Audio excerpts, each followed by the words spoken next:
एक शुरू कर रहे हैं आज एक हॉरर स्टोरी। इसको देख के आपको और चलिए शुरू करते हैं। भादों का महीना, काली अंधियारी रात।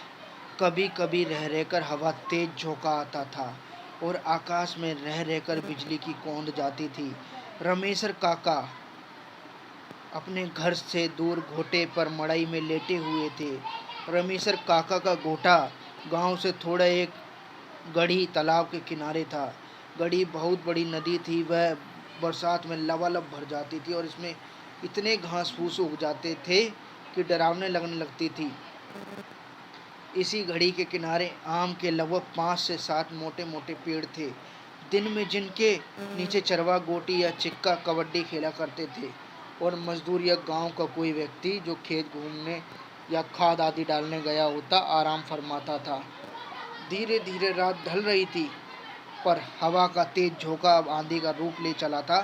आम के पेड़ों में डालियों की टरकराहट की डरावनी आवाज़ उस भयंकर रात में रमेशर काके की मड़ई में बंधी भैंस को डरा रही थी। और भैंस डरी सहमी हुई रमेशर काका की बसखेटिया से चिपक कर खड़ी हो गई थी। रमेशर काका का अचानक सोए सोए की रट लगाने लगे थे, पर भैंस अपनी जगह से बिना टस मस हुए सिहरी हटने का नाम नहीं ले रही थी।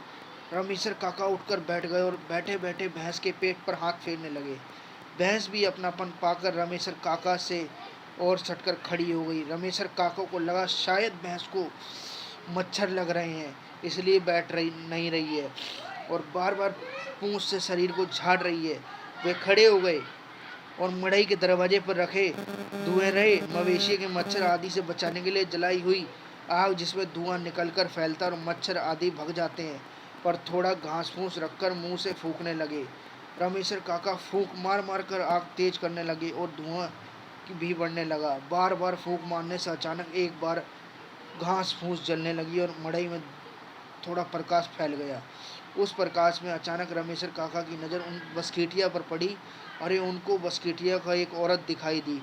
उसे देखते ही उनके पूरे शरीर में बिजली कौंध गई और इसके साथ ही आकाश में बिजली कड़की और एक तेज प्रकाश उदय हुआ। रमेशर काका डरने वालों में से नहीं थे, पर पता नहीं क्यों उन्हें आज थोड़ा सा डर आभास हुआ।